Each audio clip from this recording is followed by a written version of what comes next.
I better see bottles everywhere. What? They were in a winning position twice in that game and they let it go. I've watched my centre-backs make mistake every single week. It's happened again. Bro, you get cocky when you're 10 points behind. I can't have him here, that's it. Lee, all you gotta do is sit on here, get a bottle, pretend to drink it, mate.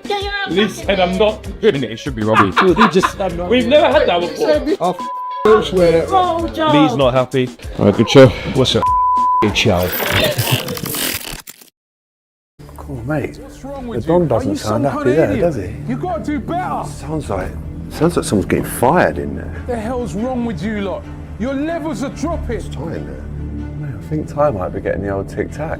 That's just appalling. What, out That's of the door? poor. Getting the elbow, mate, yeah. What, latest sunshine? Yeah. For good, hopefully. The Don's not happy. Ty, you alright? We're in a title race. You've got to be putting chances like that away. Rocket Mobile gets you unlimited data, calls and texts for just £16 a month. Plus your invite into the Rocket Perks programs. It's the plan for the real fans. Yes, everybody, welcome back to DR Sports. Welcome to Live at 5, here on a Wednesday evening to cover all the latest football news, and we have plenty to get through today.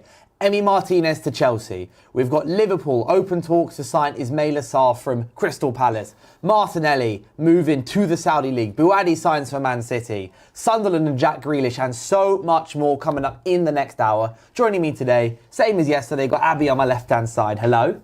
Welcome back again. Again. Third day in a row? Second. Second day in a row? Second day in a row. You're not here on Monday? Oh, no, I was here. In We're the not for studio? Live 5, yeah. Yeah. Oh, I live here. I know you live here, yeah? I live here. Welcome back as well. And then also on my right-hand side is Kenya. Hello again. We're back. With great colour t-shirt, that. Thanks. I just needed to hurry up and leave the house. So. Here we are, yeah. And I think we may as well start with, what do we start with? Liverpool and Sarr. We may as well get into it. Yeah. Because you said in the chat, Ismaila Sarr. great deal. Great. You were I like, love that would be him. a great signing. And then I was reading some more. So the news for anyone who's missed it, Fabrizio Romano earlier on today said that Liverpool have opened talks to sign Ismaila Sarr as a new winger. The move follows Minter deal collapsing due to Brighton request. Brighton wanted about 80 million quid. Liverpool went with about 60 and that got rejected, and they've decided to not go any further. Liverpool sent a proposal worth about 50 million for the Senegal winger who's keen on the move, with Crystal Palace already rejecting 2 bids from Galatasaray. It's also come out in the news that Palace have rejected this offer because they've already rejected the Galatasaray ones. They've basically gone, it's late in the window, can't be doing this. But that feels like it could just be a bit of a negotiating position. So how much instead. have they bid? They offered 50, been Okay. rejected. Naturally, yeah. Naturally. It's more than that. Worth more than that. But it's interesting because I was reading some shout out H from the Overlap Breakdown, who's talking about this move earlier on today. And he basically said it's an interesting move because he said it's an interesting pivot from Minter because you've pivoted from touchline winger to someone who scores a lot of his goals coming inside, playing off the forward. Different types of players, and also a player who traditionally has played better when his team have had less of the ball. Like you remember the stats under Glasner, it was like when they had more than 30%, 37% possession, their win rate halved. So it's maybe an interesting move for Liverpool, especially Iraola, ball dominant, transition heavy team. Yeah, but he's got the energy that Iraola would want. The pace. Like he's got the pace, and he's Premier League proven. I think he's a brilliant player. I said already, I did a TikTok like 3 weeks ago saying, bring. Sarr's a great winger. I'd take him immediately. I remember when he was at Watford, first time in the Prem, down to the Championship. Yeah. They had big offers for him, and then he stayed at Watford. Yeah. Then he's ended up going he's ended up Crystal Palace. Made history with them, scoring some big goals. Obviously winning the Europa League, FA Cup, Conference League, FA Cup, and AFCON and Community Shield as well in the last 2 years. He's had a big couple of years. Yeah, he's been brilliant. Liverpool could be a good move for him, I think. Yeah, but I think the issue that Palace might have is that basically at the moment he's on strike because he originally wanted to go Galatasaray. He originally wanted to leave Palace. Yeah. And I understand Palace, you don't want to, he's their best player. Yeah, 100%. Like, I know people say Adam Wharton, I just think he basically wins them the majority of their games. He's so brilliant. He's their biggest needle mover. Yeah, he's their biggest needle mover. In my personal opinion, I just feel like you've got a player right now who's on strike and is just adamant he wants to leave. I know, like, what do you do in this situation? Like, well, from a Palace perspective, obviously you've got to try and get as much money as you can, which I get, to try and reinvest. They've lost a lot over the last couple of years, so you don't want to let your best player go, and then again you're back to kind of Square one. And it leaves you in such a vulnerable position with 6 days left of the window. Yeah, exactly. So I get that, but from his perspective, if you've had Galatasaray on the table and now you've got Liverpool, his strike is going to be even more. Yeah. He's going to be more hellbent on it because he's going to want to try and push that through. But then it's in Palace's best interest. If there's a player that doesn't want to play for you anymore, then what's the point of having the energy around the squad? You might as well just try set the price. Say this is it. Yeah. I think it'd be a good signing for Liverpool. I think he's a really exciting player.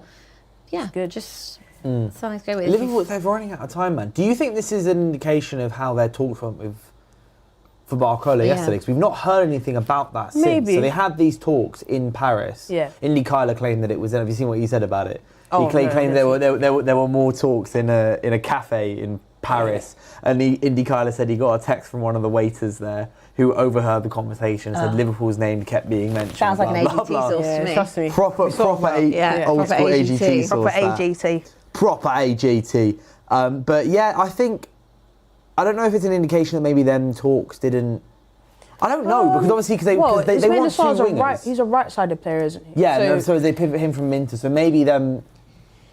I don't know. I know it's hard to say, isn't it? I'm interested to see when we're going to actually learn about these Barcola talks. Yeah, because they happened yesterday. It's been a long time coming, isn't it? Yeah, but we've not heard anything about these yesterday talks. Yeah, true. Say I'm not really sure. I mean, I feel like it doesn't mean that they probably will still get Bradley Barcola, in my opinion. It's just more of they're probably trying to think, is the price worth it? Which a lot of other clubs have thought about Bradley Barcola. Yeah. Like other clubs that have held interest in him looked at it like he's good, but is he 130 million worth good?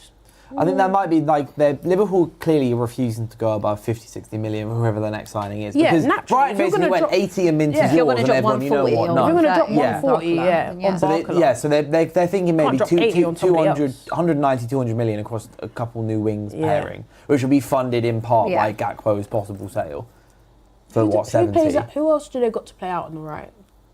Rio. But Rio's better on very the left. clearly a left winger. Yeah. I know, but much then better on the the left. idea for him is that he Like can play on the right. if Cody Gakpo stays, Frimpong? Cody Gakpo can play out could there. play on He's the right. better on the left. I don't think Gakpo's going to stay. Yeah. No, I think then you have Gakpo having Frimpong, Spurs and City both Harvey interested Elliott's in him. still there. Harvey Elliott's still there. You'd have He can Frimpong play as an on the option right. there. Well, I think the idea is if they weren't going to, it would be Rio. They're going to try and make him play out position. But again, you don't want that to be your option. Yeah. Wait, Wirtz plays out on the right or the left? I can't really remember. Well, he's meant to be a midfielder, remember? Yeah, but he can play on the wing as well. I'm not sure if it's Allegedly. Whatever grass needs growing. Yeah, whatever side the grass. I was going to say, the grass in the studio was Wirtz in the studio the other day. He was here. It looks so trimmed, didn't it? By the way, See the lines, for mate. those who might not be able to know, DR Sports viewers, we've had this same AstroTurf in the studio This for is about new. 5 years, and they changed it last week, and it is, honestly, it feels like... The studio is so go and clean, by watch the way. that video. Hass, massive shout out to Hass. The studio's looking tidy. Hassan used the Florian Wirtz 3000, as I told you guys, at the start of the season, and the grass is cut. Yeah. Prestige, mate. Jackson Commander sends in an interesting question here. He says, if you were in charge of Celtic, would you sack your manager after that performance yesterday? Being 4-0 up on aggregate and then losing 5-4 on aggregate and missing out on the Champions League. 4-0 up. I was like 4-1. There is no way. My head would be on Martin. I saw what Martin O'Neill said. He was like, this is literally probably the worst game I've ever managed. Horrendous. Like you're 4-0 up on aggregate in the Champions League. 4-0. How I couldn't does that believe even it. happen? How does that even happen? How? Other than complete capitulation. Who do you blame for that? Do you blame the manager or do you blame the players for that? Everybody. Yeah. That's on the manager not telling the players to stay sharp. Yeah, but at the same time, I'm sure he has said that. But Yeah. I think you have to. It's the players that are out there. I think that Farmers League. Is it a sackable offence, Martin O'Neill? For Martin O'Neill, no. Just No. because I think the done so wonders that much. he's done. If you look at Celtic last season, they had about 2 different managers. He came in, literally won the league on the last day, where everyone thought maybe Hearts was going to have the magical story. For him. Yeah, it's not sackable. But he's one of the few managers that can survive it because of what he was able to do. But Thin ice. If it happens, if it happens again, or whatever happens at the weekend again. Are they out of Europe now? Yeah. So no, they don't. Yeah, even they're go not. into They're the... not in Europe at all. That league in general, the Scottish Premiership, is just terrible in Europe. Like, just Why do we even allocate them spots at this point? We're covering the draw tomorrow, aren't we? Yes. Yeah, so we're going to cover the draw here on DR Sports live at 5. Obviously, the draw starts at 5 p.m, which actually means it starts about 5:30. Yeah. So we'll go live at 5 o'clock, and then we'll be live throughout the entire draw. And I was looking at some of the pot because United are in pot 2. Okay. I was looking at it, and I was just thinking, like, I can't believe that I'm going to finally see my club playing against some other big teams again. Like, I was looking at it thinking, like, we can't can wait get to not get out of the group. It's the league, bro. Same thing. So if we can't get out that league, then liquidate us. Finished. Defund the club. All I know is that we can't play Inter because we've played Inter twice now, You can't play Inter and Man Liverpool. City surely can't play. Liverpool can't play Madrid at home. They can't. Oh yeah, because they're 2 seasons. But then I guess when Man City have played Real Madrid in these last 2 phases, it's been knockouts. So I guess that doesn't count. Liverpool, if Liverpool be draw Real Madrid, it will automatically become a tie at the Bernabeu, no matter what. So they still they can still play each other, but it can't be at Anfield again. But then Arsenal can't play Inter home or away? That means we can play Inter at home then, because we've been away to Inter twice. Yeah, you can play Inter at home. You can't be drawn against Inter. Okay. If there's any team that I want United to draw in, I'd love Inter away. Yeah. Just for the San Siro one last time. It's an amazing stadium. I want to go. I want to go. I will try and make it there no matter what. Aren't they trying to get rid of it, demolish it? Yeah, that's what I'm saying. Yeah. That's what I'm saying. One more game out the San Siro against Inter Milan. I'd love to play Barca or something. It would just be different. Because we've played, Atletico, Inter a lot. We always play Bayern. You always get a Portuguese team. Yeah, like we always play Bayern. Yeah, we played Sporting last time. We played Sporting the season before that as well. Like, give it a rest. Who would you like, Ken?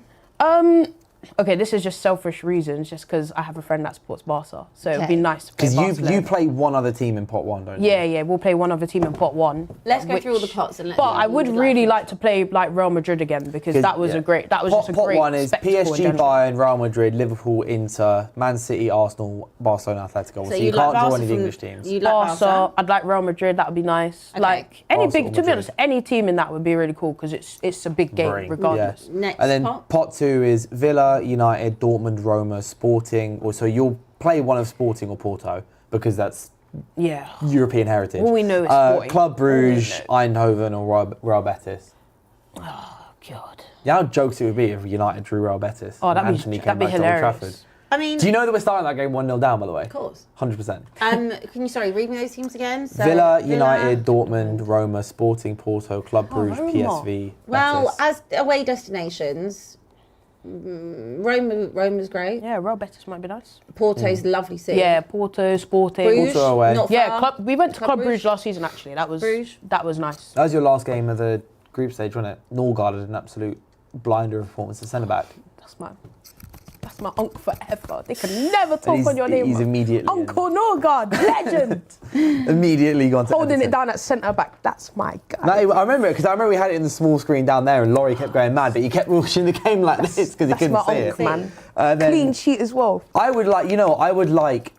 think Dortmund away could be sick. Yeah, that's a nice away place. But Dortmund if you're an away away fan behind all that netting, it ain't good to watch. Yeah. No. But it's a great atmosphere. Dortmund away would be very, very cool. Yeah. I think if we drew Betis, that would just be jokes. Just obviously please, I want to avoid Italian teams, man. Italian teams away for fans is rubbish. Like for fans, it's rubbish. Isn't it? You've got to bring multiple forms of ID. You can't carry nothing in. The people behind all this flipping netting and that. It's just like it's all of the European. True. France is the same, isn't it? France is the same. Like I'd like to go Portugal or Spain because they treat you quite well. Like we already know that English fans have like a stigma, so. Yeah. You know, when you go to Italy and France, they're already trying to beat you up. Like, you then got pot 3 is Feyenoord, Lille, Napoli, Leipzig, Villarreal, Donetsk, and Galatasaray. PSV finished 5th. Yeah. No, actually, PSV won the league, no? PSV are pot 2. PSV are pot 3. Oh, they're pot 2.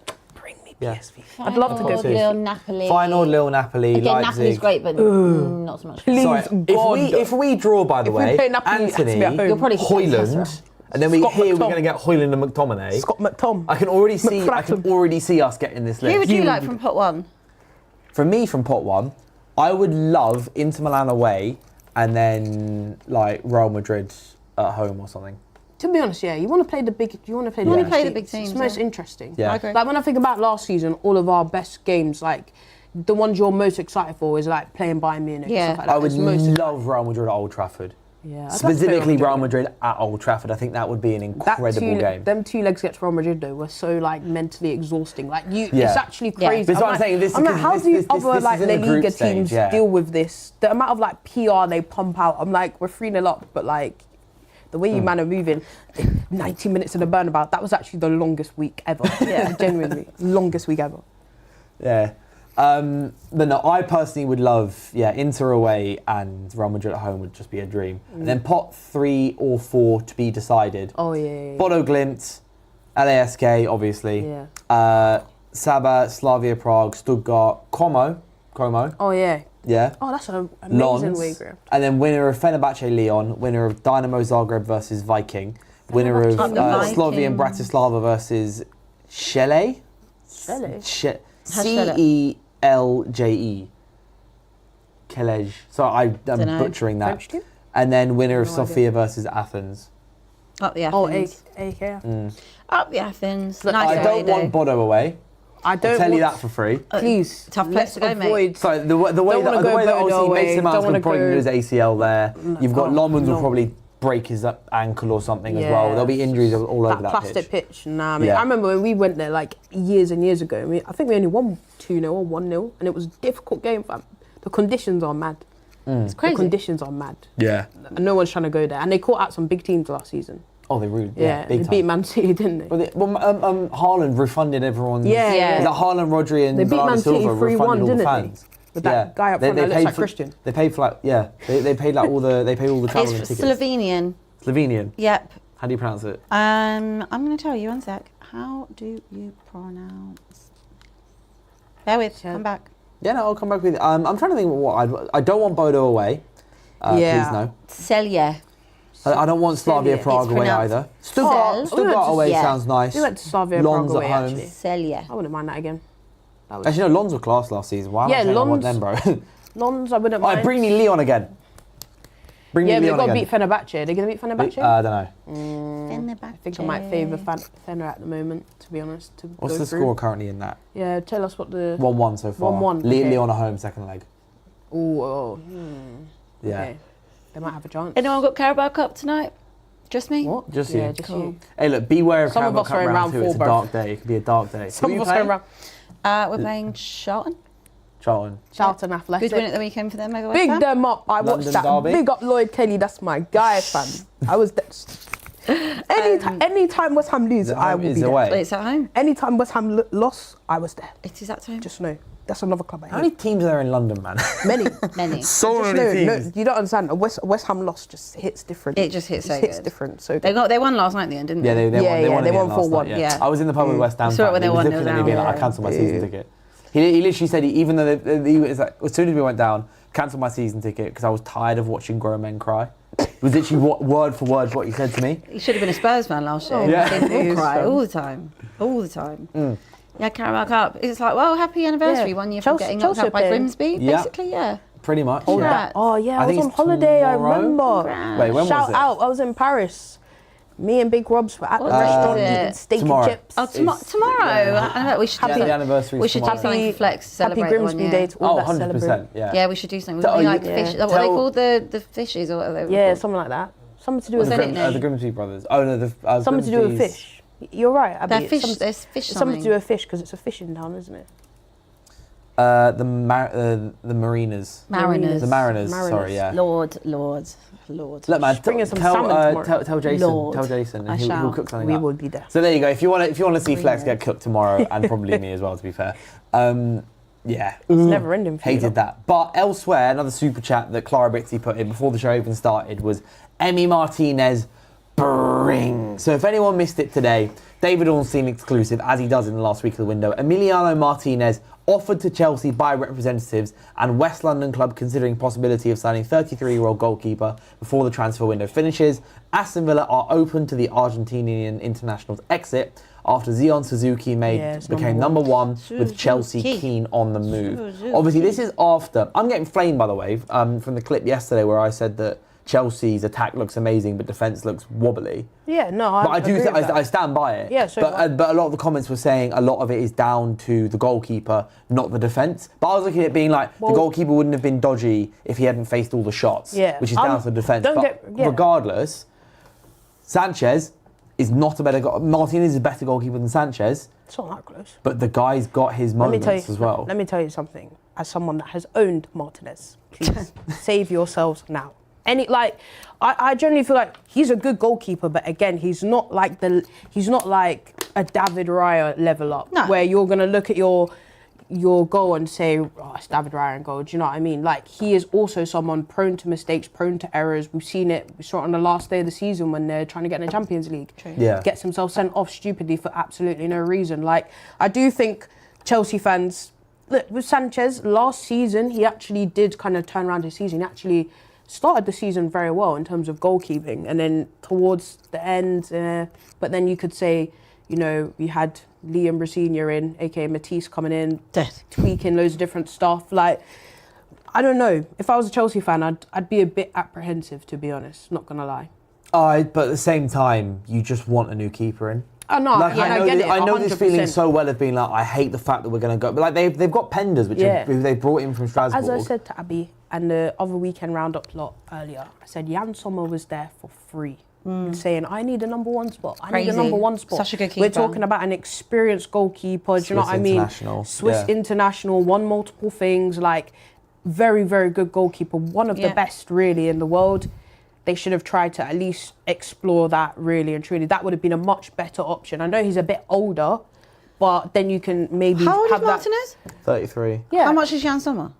How old, sorry? Not really 36, sure. Yeah. I want to say now. Wow, I did not know he was that old. But you wouldn't tell because he's... I know he's been around for time, but I just didn't think he was that old. But he's such a good goalkeeper. So if I was Chelsea fans, I'd be like, we should have maybe looked into Jan. He's 37. Oh, it's probably my sister's birthday.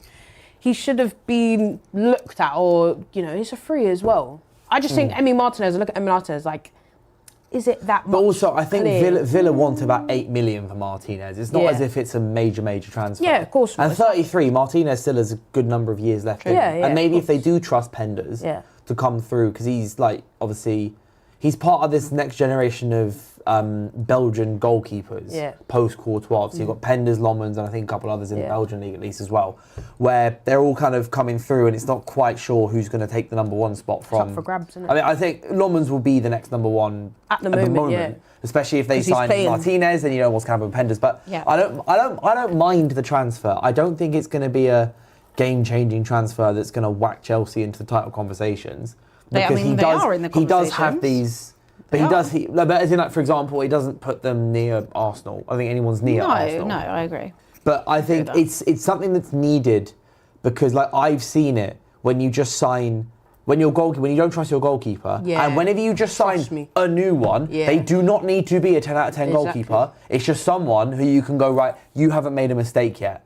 So we're going to let and see what happens. And Martinez knows the Prem, World Cup winner, Europa League winner. He knows his stuff, and I don't mind it as well. He is a big personality. Because when we've been sat there and I've been blasting Chelsea for going, how is your most experienced player tossing? Suddenly they've got Welbeck, they've got Welbeck in, they've got Henderson, they've got Martinez. They can't stand tossing as well. Yeah. This is what I mean. But he was like basically their oldest player, the most experienced player. So it's like when you get players like this in, I really don't mind the deal. I can see the positives specifically for Chelsea. They do need Sanchez is bad. Yeah, they do need something. I do understand it. They need something. And I also do get that they would go for someone like Martinez because of the experience. Like, that has been Chelsea's biggest problem, really, over the last few years. Discipline, experience, things like that. Bringing in someone like Welbeck, bringing in Jordan Henderson. I mean, Martinez does kind of actually fit the type of player that they would actually go for in this current market. Having that leadership, he's a World Cup winner. Sometimes he can have his days where he's really on it. Some days he can be really kind of crap. But I think that anyone who is better than Sanchez, and they've gone through loads of different goalkeepers over the last couple of years, he is automatically an upgrade on Sanchez without a shadow of a doubt. Oh, easily, yeah. And also, as May CFC says in the comments here, it says it creates a good pathway to Penders. For Penders. This is what I mean. Like, if you do trust Penders, obviously from Strasbourg, he's well known within the Chelsea ecosystem. If you do trust him to become a number one, signing a goalkeeper who's 33 will be a number one for a season or two. But although he may be on kind of high-ish wages, he won't cost a lot of money transfer fee-wise. I think. How much are they asking for? It's like 8 mil. Is that it? It's like 8 to 10 million. Oh, that's a no-brainer. I think it's a very good transfer from Chelsea's part. I mean, again, for Villa, like, I just think to myself, oh my God, you've got so much going on. Their entire spine. Villa? The entire spine of their team is gone. Yeah. Entire spine. From Martinez, who probably will end up going, to Konsa, to Tielemans, to Watkins. Yeah. And sorry, Rodgers as well. That's insane, losing the entire spine of your team. I think it's like Mad. 6 of their starting 11, 6 or 7 of their starting 11 from the Europa League finals gone. Yeah. But at the same time, I think they've quietly done quite well to replace them. Especially I think, because the other news over here, I should quickly say, so Jackson Commander said, just to correct something you guys said earlier, Celtic aren't out of Europe completely. They go down to the Europa League phase instead. I did think so. But yeah, but they missed out on Champions League, which is the main thing. And then Tim you know what, Europa League's probably better for them as well. Being a competition you can actually win. You can go further in that. Yeah. Tim L. Sim says, my first thought after Bodo Glimt qualified again for the Champions League, I swear if Man United is picked to go to the frozen Arctic Circle on the plastic pitch and face them this fall/winter, ... grimace face. Yeah, man, look, nobody's going to want them. And then Clara Bitsy also says, I agree Martinez has his moments, but I would be very much comfortable with a keeper who has won a World Cup rather than someone who is third 100%. Choice in Brighton after De Zerbi and traumatise the fan base. Yeah, 100%. Traumatise the fan base. Fez. No, 100%. I like the move. Yeah. I don't think it's going to be a move where it goes, like, it's not like you've signed your goalkeeper for the next 5-6 years, you're now stable at the back. Yeah. It's like he is a... Stopgap is not the right word because he's going to be your number one goalkeeper. But no, I like it. It's like it's a transition. It's a transition. You sign someone for a few years who will be your goalkeeper, knows the Premier experience, and more importantly, will absolutely I'm trying to think of a word. What word? Lament, yeah. Just shout at the defence when they do something wrong. He knows, like, he's got authority, which is what you need in your goalkeeper. Yeah, of course. Yeah. You want to have another leader in between the six. Do you know what I mean? Mm-hmm. Because although you have a brilliant defence in front of you, you're the last 100%. Line of defence. Do you know what I mean? So it's very important that your goalkeeper is competent and also knows to instruct the ones ahead of him and say, yo, I'm seeing this. Because we need to think from a goalkeeper's perspective, they see a lot of the pitch. Yeah. So they're saying, I'm seeing a hole here, I'm seeing this, blah, blah. So it is actually important to have a good character that obviously is experienced, knows what he's doing, and is obviously very comfortable instructing around his area. So, yeah, I'm not really against it. Yeah, I'm not against it. I think it's quite a decent move, actually. Yeah, and sticking on Villa, obviously the big news surrounding them after so Watkins has apparently apologised, by the way, to everybody. He apologised, he's been back in training, but like his move to Al Hilal is basically on the verge of being completed. And Fabrizio Romano came out just before the show went live saying Aston Villa have almost completed the agreement with Nicholas Jackson in his camp on personal terms. Unai Emery is pushing, and Aston Villa now in official club-to-club talks with Chelsea to try and get a deal done. Villa willing to spend a package of over £60 million to buy Jackson. Now, that's fair. I like this from Villa. Yeah, I think it's a very good move on Villa's part. Brother. Like, Unai Emery is the bloke that made Jackson player that Chelsea wanted to sign. Yeah, that Chelsea signed. It's true. At Villarreal, Jackson was a winger, as you alluded to before. Turned him into a striker. And I would also argue that Jackson would be, over time, an upgrade on Watkins. As in, like, so if you kept Watkins for 2 more years versus have Jackson now for 2 years plus onwards, I'd say it's a good, like, transition from Watkins out. Jackson's 25. He's a lot better than people give him credit for, and I think it could be a good move for Villa and for Emery. I think with Nicholas Jackson, I think if Aston Villa could maybe get in another forward player, because Nicholas Jackson, one of his biggest strengths is link-up play. I think a lot of Chelsea fans would say that. And, you know, as we were saying, we were arguing with Uncle Laurie the other day, surprise. He's always at the crime. Yeah, he's always at the scene of the crime, as I say. We were saying Nicholas Jackson, he's always in the background, and you see the official photos, and Laurie's there in the front line, just behind the police tape looking. Literally, take out Nicholas Jackson's attitude in his first season at Chelsea. He is actually a decent player. He's a good player. He scored 15 Prem goals. Yeah, he scored 14 goals in his first season. And think about it, Chelsea had no striker. He's having to come into a new league. He has the attributes of a good player. He just maybe needs to get his head down and focus. And, you know, he went out on loan to Bayern and hasn't really worked how maybe he wanted. But still, I think going to Aston Villa, which, you know, they're in the Champions League, they're on an upward trajectory. They're trying to go further and further under their project with Unai Emery. He knows Unai Emery. He's worked with him before. He brought out the best in him. I think this is a good move, and I think 60 million is actually a very fair price, if I'm being honest. Yeah, I do too. I think that it's interesting with Nicholas Jackson. When you touch about like that first season at Chelsea, I think because on the eye test he was a little bit to watch. He was he's just like strong and fast. Yeah, but he got a lot of any finesse in it. No, none. Like on that season under Poch, he got a lot of stick. Yeah, a lot of stick. But I think that he's come on, I think, and developed leaps and bounds in that time. And again, it's careful what you wish for, because of course they had Liam Delapa to kind of that. True, so who's obviously now gone as well. Yeah, 45 million, by the way. Mad. They're getting for him. Crazy. Suits how Forest play.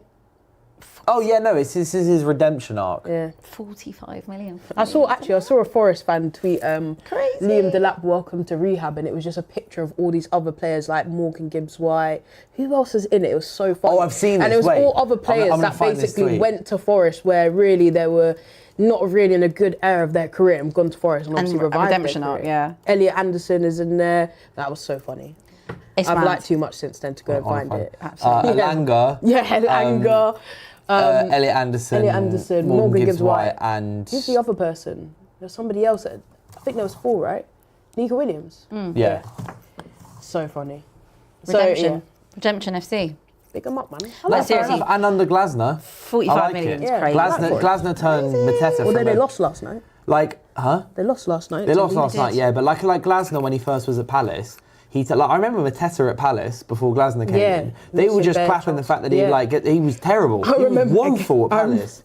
Again, back to Uncle Laurie. Me and Uncle Laurie literally laughing because Mateta scored a last-minute penalty against Man City, and I remember on Sky Sports they said something like it was his first goal in like 44 games or something like that. 25, I think. Something. Yeah, it was something ridiculous. And Uncle Laurie was cooking him because he was there doing this, and in fairness, he deserved to be cooked. No, but now look at him. And I think it was in that around. run as well. What Mateta said that he's a Champions League level player, having not scored in like 19 games or something. It was and mad. then after that, he went on to then score like 12 goals second half of the season when Glasner came in. Hat-trick against Villa on the final day of the season. Yeah, he was brilliant. Absolutely smashed it, and now he's trying to leave again. It seems like he's going to end up staying at Palace again. Yeah, I mean, unfortunately for him, his window to AC Milan is closed. Like they've sorted out and new manager, everything as well. Yeah, exactly. Ruben Amorim's gone in there. It's kind of sad for him, but I also do think Palace isn't a bad club to be at. No, there's worse places you could be. I would understand if he was at a team that's fighting relegation every season. Palace is just comfortably mid-table. But again, at some point that might change. Obviously now they haven't got Glasner. Yeah, of course. And they have lost a bit. And if they lose Sarr, then it does put you again in an uncomfortable position. True. Keeping Wharton, I think, is huge. They've kept Wharton, they've kept Kamada, they've kept Munoz, they've lost Duquois. Yeah, they've brought in Axel Disasi. They've brought in Disasi. I don't know how that's going to go because he wasn't fantastic at Chelsea. No, but he was good for West Ham. Yeah, he's one of West Ham's better players when he went there on loan, to be fair. Half of the season, especially right at the end. I think he scored 2 goals, I want to say. He scored some important goals, and, he actually made their defence much better. He displaced, I think, Max Tillman, who was just dreadful. Oh, he was horrible. Yeah. So, hopefully this is another little redemption arc for him, but yeah. AES1373 says, I'm noticing that Abby is starting to be very receptive towards Chelsea. Abby, are you really going to start... I've lost it. Are you really going to eventually support Chelsea to stop Arsenal? Abby's been doing this. This is normal. Thank you. Abby's been doing this. I obviously strongly dislike Chelsea because I'm human. But to be honest, I've actually been quite receptive about Arsenal. No, you haven't. No, I actually have. This is actually not true. This is fake news. Abby, it's fine. I have been. Be who you are. I will, and I'm sure over the course of the season I'll get back into my villain arc, my villain era. But I've actually been very nice about Arsenal recently. Since you won the league, I've given you your credit, I've given you your flowers, I've praised you about Solis and, whatever. I knew you wouldn't get Vinny, that was just obvious. No, you're not going to get Julian Alvarez, but let people dream. It's funny you say that. It's just, I think I've been very nice to all teams lately. Don't keep hating your heart at the start of the season, is the caveat. I tend to only like lock into being hateful when it gets to like crunch time. When it's starting to look scary. Like from like probably like Feb onwards, I feel like it starts to get in my head. Literally the last like 2 seasons when it gets to like Christmas time and Abby's and Chelsea are on their usual very good. They're in the top 3 of the league, and I keep telling Abby, we already know what happens to Chelsea. Yeah, of course. But every club has their one like month where they have a blip. But ours is April. There's December. Mine is every month. Yeah, after October. Usually started early this year. But in my head, the worst has already happened. You've already won the league, right? So I think you're going to do it again. So I'm kind of like mentally prepared for it. I'm like prepared. Let's hope so. She was there on the day that we won the league. I was right there. Yeah. With your leg up. Couldn't even run. Couldn't even move. By the way, the day after that, the Live at 5 stream was the highest number of live viewers we ever had. So funny. And it was me, you and Laurie. And he was just sat there like this. And it was just me and you sat in silence for 20 minutes. That was a great night, honestly. Went downstairs. Terrible. People were crying. It was beautiful. Absolutely duped into being here as well, as per usual. Went to the ground. And then then you guys lost as well, which made it better. I'm exhausted. I know we're only at the start of the season, but I'm just exhausted. How do you think I feel? I was saying this to Dylan when we were like clear. So I was like, just end the season, mate. So there were like 6 games left, and genuinely Kenny was just like, "Oh, the season's done, bro." I'm just like, wants it gone. I was like, wrap it up. I was like, it's emotionally exhausting. It takes so much out of you. That's why I was saying before the season starts, I was like, I need break. I felt like that. I need 3 weeks break. I could not wait to not see Spurs for 3 months. Unfortunately, that's gone really quickly, and also we came back just as we finished. Yeah. But yeah, it absolutely drained the life out of me last season. It takes so much out of you. I was there. It takes so much out of you. For the week. Glarbitzy says, if we can sell Delap, who scored just 1 Prem goal last season for 50 million, why are United struggling to sell the likes of Xerxes? We're just not that good at selling. No, we're getting better. Do you know what it is? It takes time. Do you know what it is, right? I think Liam Delap, obviously, he went to Chelsea, and I just think it's an unfortunate situation where Chelsea style of football does not suit Liam Delap whatsoever. You think about Ipswich, they played in like a low possession team on the counter attack. Him and Amari Hutchinson linking up very well. Like that's what he's best at, and that's kind of what Forest play. You saw that with when the Forest were at their best under Nuno, with Alanga and Chris Wood and Hudson-Odoi, kind of linked like complementing the striker. I think there's still potential in Liam Delap. No offense to Xerxes. Whereas you look at Xerxes and it's like, he's kind of a 10/9. He's not really an out and out 9. He's not an out and out 10. You're not really sure where he's going to like fit. And I'm just not sure if he would suit the Prem He doesn't suit. I am of the firm belief. He's a Serie A player. Having watched Xerxes for 2 years, the guy is a great footballer. Yeah, he is a good footballer. Ball at his feet, he's the best at our club. He's actually an intelligent footballer. I reckon maybe bar Bruno Fernandes. Yeah. But actually, no, technically, with the ball at his feet, he's really intelligent. Yeah. He's really fast thinking. Athletically, I think he's stronger and he's tall, but he's stronger than people give him credit for. He's all right in the air. He's a very good. Like there is a reason we won young Serie A young player. Yeah, he was good at Bologna. He is a very good striker, but he's not a goal-scoring number 9 that Man United need. He's not. Yeah, I just think he just isn't. You look at Liam Delap, and I think I could see Liam Delap in a few other clubs in the Prem where I think he'd actually work. I look at Xerxes, I'm like, I'm not really sure where you'd work in the Prem. I could see you back in Serie A working. Oh, yeah. That's just maybe what you're better suited. Basically half the top clubs in Serie A want to sign him. Yeah. So, but it's the thing is they're all broke, all the time. They're always broke. Serie A clubs they've got no money. So what the situation with Xerxes is he's probably going to leave. He knows that he's realistically going to make 7 starts next season, 26 appearances, all competitions. Or he can go to. I think United are open to a loan with an option or loan with an obligation. Like so it will be the same as like Højlund last summer. Yeah. Where it was like 4 million loan fee, option to buy that becomes mandatory if whoever resigns gets Champions League. Yeah. He'll probably go to Serie A or if he triggers that many certain amount of appearances. Joshua Xerxes, I wouldn't be surprised if we see him back at another big club in about 2 years' time. If he's back at Bayern, for example, or something like that, I can see it because he's a very talented footballer. He's just not He's just not Premier League footballer. He's just not a gunman goal scorer. Yeah, he's not. Whereas not like Delap, you could check. Obviously, he was horrendous at Chelsea, but Chelsea was just a mess last season anyway. You could see it. I remember when he was at Ipswich and we were linked with him. I was like, I'd take him. Yeah, no, I think at Ipswich, what was it? 12 goals, I think he got. Yeah, he got 12 goals. So many of them that he made by himself. Yeah. There's a good striker in there somewhere. Yeah, it was literally him and Amari Hutchinson, I believe. Send it to Forest. He was good. Yeah. He's still got a future. I just don't think he's massively cut out for the Prem. Yeah. Would be my. And I wouldn't be. Yeah, as I said, I wouldn't be surprised if we kept Xerxes. I wouldn't mind it. But that's just us being selfish, being like, we'll get some injuries throughout the season. Like he also scored. He looked good in pre-season. Yeah. And Xerxes does actually have a really good eye for goal. Yeah. But he's an intelligent footballer. Quite laissez-faire about it. Yeah, he's a bit whereas too he's not bullish. Yeah. Laissez-faire. He's laissez. He's very laissez-faire. Laissez-faire. He's very laissez-faire. Laissez-faire. Another person that seems quite out the door in the final couple of days is Martinelli. Yes. So according to various different reports, Martinelli is leaving Arsenal after 7 years, 278 appearances, 62 goals, 36 assists. And it looks like he's closing in on a move to Al Hilal for a fee around 50 to 60 million quid. Yeah, gotta miss him, man.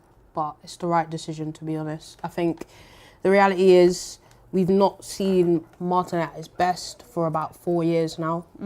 And I think everyone in the league would notice we've got a massive hole out on the left. You know, last season, a lot of fans were quite frustrated that we even stuck with Trossard and Martinelli because their output isn't to the level that we need. And, you know, I think when you're playing games and it's just Saka out there by himself and he's got 4 players on him, you look at your left wing, you're like, you need more. And he's not been able to give us more. I think in the cup competitions last season, excellent. Nothing, you know, no negatives whatsoever. Brilliant in the FA Cup, Carabao Cup, brilliant in the Champions League. But the league is really what we really, really needed. And, you know, to only score 1 goal, that's not good enough. That's just a reality. However, he leaves with Arsenal fans' blessings. He's such a loved player, and as well, he's one of those players, even when he doesn't play well, you can tell he puts in every single effort. He would die for the club, do you know what I mean? So it is a sad ending, but it's probably the right decision because we do need to upgrade in that area, and it just means that, you know, we have to sell someone. And as I keep saying to our Arsenal fans, it's either him, Ethan Nwaneri, or Miles Lewis-Skelly. What's the update with those two then? Miles Lewis-Skelly is 100% staying. I don't know why United sources are coming out saying he's not going anywhere. He's definitely not Mikel going. Arteta's already said he ain't going nowhere. Lewis-Skelly. Padlock. Okay. What about Ethan Nwaneri, we've done a U-turn on because he was more likely the person to be sold because he's got so much interest. He was linked to every mid-table club with a loan deal. He's been linked to Borussia Dortmund, he's been linked to Chelsea, RB Leipzig, Aston Villa, Liverpool. He's been linked to a lot of clubs. But as I've been saying this whole time, do not sell Ethan. He's a young prodigy. And also I feel like being realistic about our team, Eze and Odegaard are of a similar age. So in 2 years' time, we might be sat here again saying, these two are getting on a bit. We actually need to introduce someone younger into our team. Yeah. He's right there. Like, we've been linked to Alex Scott. I've been saying all summer, why are we linked to Alex? Everyone's linked with Alex Scott. I'm like, why are we linked to Alex Scott? We got Alex Scott at home. Do you know what I mean? The kid is a brilliant footballer. The start of last season, it goes under the radar. He had to come in for so many games. He started last season because Odegaard was getting injured in almost every game. Yeah. He was brilliant. And then, unfortunately, he goes to Marseille and the loan doesn't work. But for me, it's likely that he's going out on loan somewhere. I think he's heavily linked to Aston Villa. And, you know, I'm not against him going on loan to a Premier League club. I think that'd be really good for him. But, like, as I keep saying to everyone, it's one of them 3. And out of those 3, I'd prefer to keep Ethan and Miles. But that doesn't mean that there's love lost with Martinelli. With Martinelli, though, like when you think about what Ian Wright was saying a few weeks ago, or last weekend, I disagreed with it. Is Martinelli being... Because it feels bizarre that he's going to Saudi at 25. Yeah. Like, of all the moves that could, like, was there no other way Martinelli could have left? Well, he turned down Turkish teams. He turned down Galatasaray, but also Arsenal turned down the bit, though. Yeah. Do you think he would have preferred to go to Galatasaray? Because obviously it was Arsenal that turned it down, but... Probably, because at least Galatasaray is still a very big club. Yeah. You're still going to be playing in the Champions League. You're still going to be winning the league there. Do you know what I mean? Like, you can still... And, like, not to say that you can't leave Saudi anyways. A lot of people go and exactly. We saw Mr. Diaby today has left to go to Bayer Leverkusen. Like, so many people come back to Europe. Yeah. But I just think, of course, he probably would have favoured a European team last season. Bayern and Barca were playing Champions League. I just think it's unfortunate. We already know he would love to stay. Like, to him, it's his home. We understand. He came here at 18. We brought him from Brazil, but it's the unfortunate side of football is sad. That's why I didn't really agree with what Ian Wright said, because my personal thing is like, well, Martinelli does know. We tried to sell him last summer as well. Do you know what I mean? Yeah, so he was quite lucky to survive last summer, if we're being 100% honest. So he already knows that his position's in threat. Like, it is an unfortunate story, but he's one of those players that Arsenal fans love down. They could never chat about about Gabby, man. Yeah, but do you love him enough that you would want him to stay? Or it's like, he's probably not the level that you need him to be at? Yeah, I think I look at him and I just think, I'm not sure you're going to get to the back to level that I know you can be. And it's better maybe to us to just move on, because we have given you a lot. It's 4 years. Yeah, it's a long. Yeah. It's been 4 seasons really of not really performing. We're saying his best season was in 22-23. That was our first ever title charge. He was brilliant. That was his kind of breakout season, right? Yeah, like he was around before that, but he was starting every game. He scored 15 goals in the league. He was absolutely unbelievable. But we've not seen that since. We've not seen anything close to that since. Yeah. So I think, and then last season, to only score 1 goal, I know he got a handful of assists, but that's still not good enough. No, I agree. So I think, it is the right decision. I think it's the right time. I think you need something that's... It's hard. The same with like when we had... Is better the word, like... Yeah. It's the same when we had Smith Rowe. Everybody loved Smith Rowe, but we all knew that we needed a reliable 10, someone that, is always going to play, be fit. And look, we got Eze, and it's no Arsenal fan talks really about, that was a bad decision, despite the fact how much we love Smith Rowe. Yeah. You have to sometimes make those sacrifices. Yeah, you can sometimes just say that player is not good enough, it's not going to take us to the next level. Exactly. Yeah. Love him though, goes with my blessing. I'm going to miss him. Yeah, AES1373 asks, Abby, why do you think Arsenal won't get Alvarez? The history of the Arsenal. Did you not see the statement, mate? The history of the Arsenal. Did you not see the statements, mate? Yeah, also, basically, Atletico Madrid have come out and gone, absolutely no way. And do you know what, right?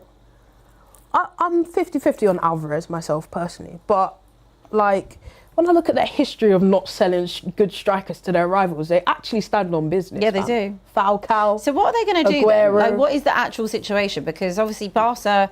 He obviously wants Barca. Yeah, Laporte came out and said... they're not going to sell him to Barca. So what, is he just not going to play? Like... What do you do? I think basically Atletico have said you have to leave, but you are not going to Barca. Like, absolutely not. That's not happening. And to be fair, as I've said all along, Atletico are really the victims here. I think a lot of us look at Julian 100%. Alvarez as the victim. No, they've spent a big fee on you. They've made you the #1 guy. Like, and you've turned around now and said, I want to go to Barca. You agreed to that release clause in your contract, all those things. Your camp basically set you up. Like, knowing that you'd always maybe want to go to Barcelona, you should have been more smart about when you joined Atletico. Why should they have to sell to their biggest rival? That's like us, us having a player and then that player says, I want to go to Spurs. Absolutely not. It's not happening. Same with Christian Romero. We saw that earlier. He's saying, I'm interested. Absolutely not. You are going to Atletico. And it's completely understandable. You don't want to strengthen your rivals with a brilliant player, do you? No. So they've basically said to him, you can leave, but if you're leaving, you ain't going there. You can go anywhere else, but you're not going there. And that's understandable. No, I get it. ENG1676 sent in a super chat that says, after losing to Hull, it's time for Man United to panic purchase from Real Madrid. We sold them washed Casemiro for £65 million a couple of years ago. They need left back. They can have Furlan Mendy for £75 million or Fran Garcia for £65 million. Joke club. Wait, I thought Fran Garcia left. No idea, bro. I think he left. I think he's at Betis, no? He's terrible. But, I mean... He's terrible. He's terrible. Okay. Bring. Cool. It's true. Don't do that. No, we're not doing that, bro. Also, I don't think Casemiro signing was a relative success. Guy won 2 trophies with us. He had 1 bad year out of 3. I mean, that bad year was a bad year. It was a bad year. No, but I think basically... I think he redeemed himself last year. He had a redemption. First 2 seasons, all right, he literally played a massive part in us winning our 2 most recent trophies. Scoring in the final against Carabao Cup, first trophy in 6.5 years. Then backs it up, but he didn't play in the final against City. Yes. But in the FA Cup final. But like he scored like last minute goals away to Nottingham Forest on that run. He had a big part in winning 2 trophies. Yeah. He then had a really poor year after coming back not fit and everything, and then being set up a bit by Amorim in the first half of Amorim's time. Like, you can't put Casemiro next to Eriksen and go, yeah, go on, man, do your thing. Like, that was just terrible management from Amorim. He then gets benched and relegated, fights his way back. Let me interject quick. That midfield pace is the same as the pace you got now. That's crazy. Yeah, basically. That's crazy. Which is why, you know, That's but crazy. You might need to overall, do bleep then tests. Casemiro fights his way back into the squad, plays under Ruben Amorim, and then is unreal under Michael Carrick and gets the Champions League. I'm not disagreeing with you, but I guess she's not agreeing with you. You got to think about why you brought him in. You kind of brought him in to get you to be a title challenger, and it didn't really work out. Yeah, no, I'm not saying it was a 10 out of 10. Yeah. I'm just not. It wasn't Like, a failure. he redeemed himself. Big him up. I'd say, in context of the other signings we've made in that period, Who else 6.5, did you sign? 7 out of 10. Hoyland, That transfer. Xerxes. Hoyland, Anthony, Xerxes, Anana, Martinez, Sergio Reguilon, Weghorst. Oh my God, Reguilon. Oh my God, I forgot about him. Yeah, man. Did he play like 2 games? By the way, he still follows United District. Big him up. To this day, bro. That's our uncle. I used to message him a few The times. best thing He was about so Reguilon lovely. is that He was such a he lovely had a guy. banging looking girlfriend. That was the best thing. Mate, I do not know why we got rid of him. He hardly played. He started like every game for us. I thought he hardly played for you. Then Luke Shaw was coming back from injury. We cancelled his loan halfway through in the January. Then Luke Shaw didn't come out for another 4 months. This is why Amrabat played left back. He went to Brentford as well, didn't he? He went Brentford second half of the season. Yeah. Huh? Probably because he wasn't very good. No, but we needed a left back. I'm saying this because you followed. We had one left back, and he was I'm saying him. it because he And played then we for got rid of No, him. I'm talking about Dylan. yeah, you you're saying saying this this because By the way, the other 2 left backs we had in that squad at the time were an injured Luke Shaw and a dead Tyrone Malacia. What happened? Wait. So in that window, And out then of all of those we got players rid you of him. said, the only one that's kind of a win is actually Casemiro because even Martinez is This too is what I'm injured. saying. Oh my God. That's what I'm saying in context. Sack that whole board. Oh my God. Yeah, we did. Oh We my did. God. That's exactly That what is disgusting. That's why Wait, let's go for that. Sacked him, bro. Horrendous. No, you Yeah. need to say all that again. Them 2 windows, right? We had. Shall I bring them windows up? Casemiro, should we do a rocket rank of them, the worst 3 of Hoyland, those? Yeah. Anthony. Like, we'll Xerxes, rank them out. Anthony, We'll rank them out Anana, 10. Weghorst, Reguilon. Weghorst. Oh yeah. Let me get these up. Let me get these. So, let me get this window You know what up. they say? Never buy someone off the back of a World Cup, man. Never. Let me get these windows. Never They could. were an absolute horror show. These windows. Flex said that Amrabat was the best thing he'd ever seen. Oh, he after going to the told World me he was Cup. better than Declan Rice, and I said, hold horses there, mate. Hold horses there, mate. That's got to be his worst take ever. That was Right. disgusting. I couldn't believe 2022, that. 2023 Because of a arrivals. tackle against Mbappe. Right. 2022, 2023 arrivals. Anthony from Ajax. Oh my God. Anthony from Ajax. Okay. Yeah. Casemiro from Real Madrid. Yeah. Okay. Leach from Ajax. Yeah. Yep. Malacia from Feyenoord. Yeah. And then we got Weghorst on loan Yeah. in the Jan window. We got Dubravka on loan. And then Ericsson as a free transfer. As in the goalkeeper. Yeah. When did that happen? I don't even remember. Who was him. that? He was Dubravka, is he your guy? Dubravka. Yeah, we had him for like a for you? season. I don't remember. Oh Yeah. my God, I don't even remember that. Same. Anyways, No, he's my guy now. We had him on loan from Newcastle. Then we had Ericsson, Yeah. free transfer from Brentford. And then Sabitzer on loan and Jack Butland on loan. Oh yeah, Sabitzer. That's a mix. Sabitzer was a decent player. Sabitzer was a good Just didn't sign really because get that's when Ericsson's first half of the season he was sick. Then Andy Carroll snapped his ankle, so he signed Sabitzer on deadline day. Yeah, I like Marcel Sabitzer scored some decent goals for us actually as well. he's a He good was all right. midfielder. Malacia terrible. Martinez Mixed obviously mixed bag because he's a stunning centre back but injured half the season. Anthony complete failure. Casemiro I would put biggest success out of all really of went them. shopping in the Dutch league and came back with some of the worst names possible. Yeah, bro. Yeah. Sometimes Like, I think the Dutch league is myth. It's just It's so hit and miss. That it's so Dutch hit league. or miss. Yeah. Like you get one that's great, or And then it gives you there's that no full in sense. between. No. You're either Yeah. a banger or you're not. Yeah, like agreed. The Dutch league is, I think, where some of the mid-table Prem clubs should be shopping. Oh yeah, it's If got you- a lot if you of- can bring in your Brian I think Robbies and Newcastle co. signed Ajax midfielder at the moment. Possibly, yeah. They signed a midfielder from Ajax. Ronnie Dodge says our best midfield will be Baleba, Kobe, and Bruno. I agree. Yeah, I agree. And then arrivals the next summer was then Hoyland, Mount, Anana, Amrabat, loan, Bayindir, Johnny Evans as a free transfer, and then Sergio Reguilon. I'm horrified. It's That's disgusting. Yeah. that has got And to be then the stinkiest the windows. board got fired.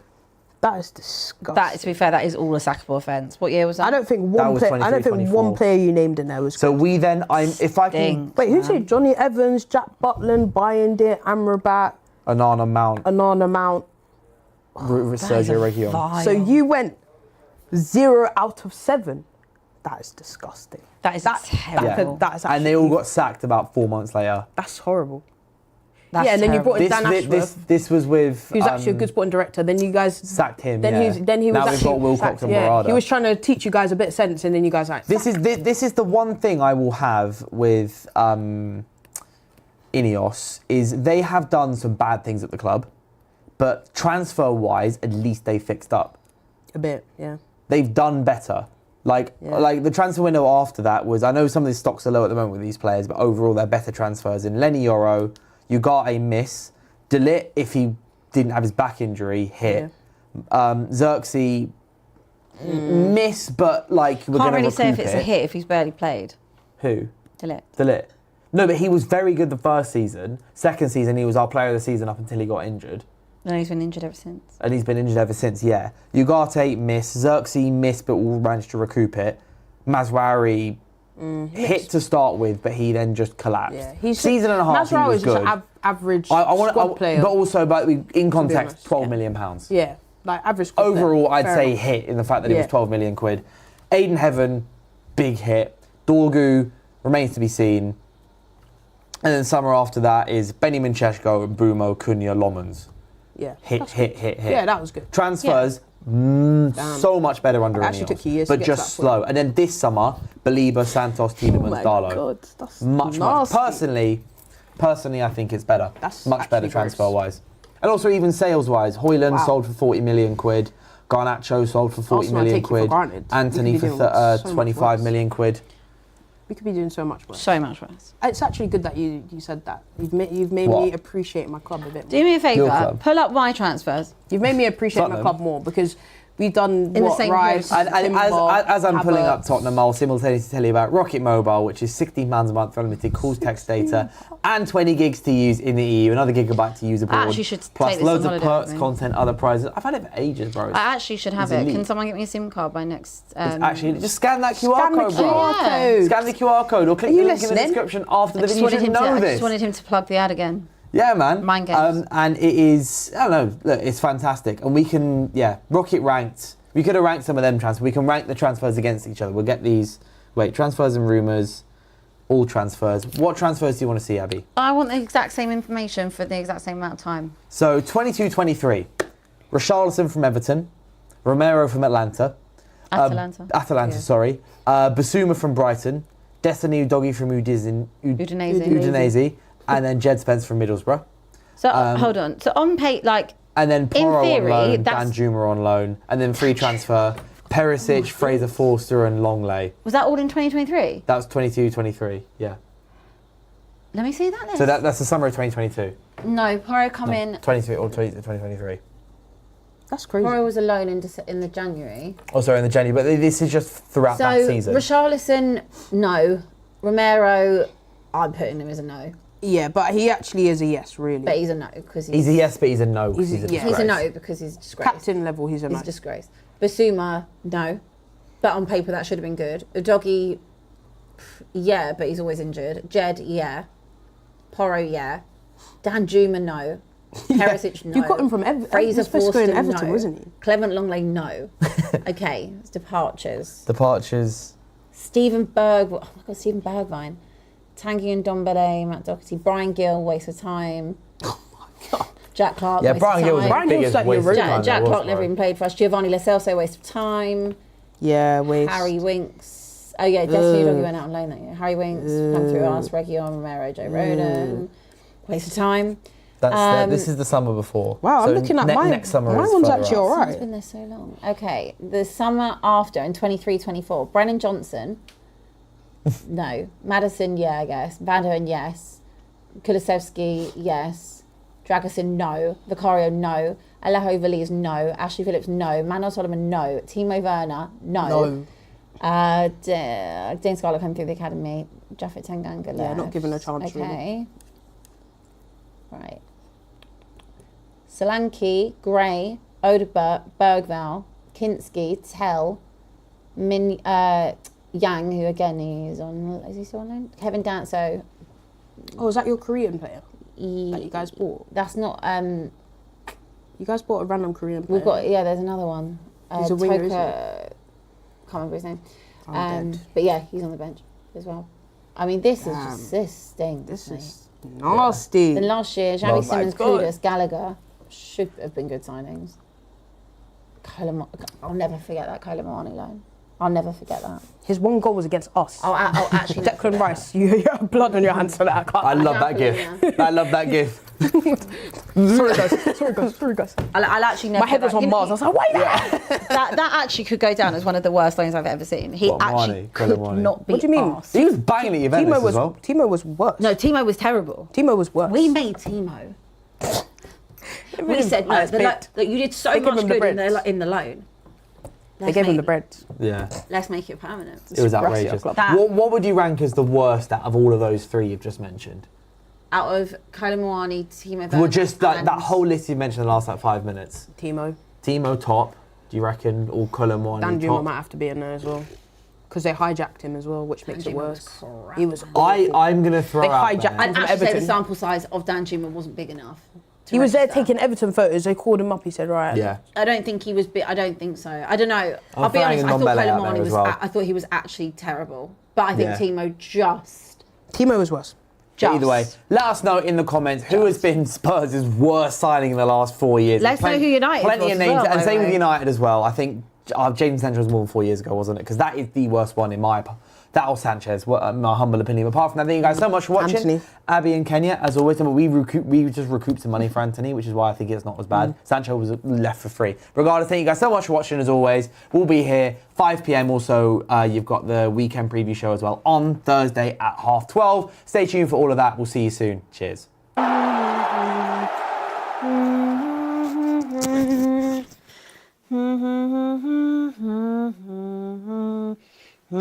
Tottenham have won a game, Flex. I can't believe it. I can't believe it. Jed Spence is posting penitentiary pictures once again. Clean sheet as well. Solanke with a hat-trick. What a day. Join Rocket Mobile and get exclusive access to monthly Q&As and reward drops straight from the DR Sports crew. This one is for the real fans.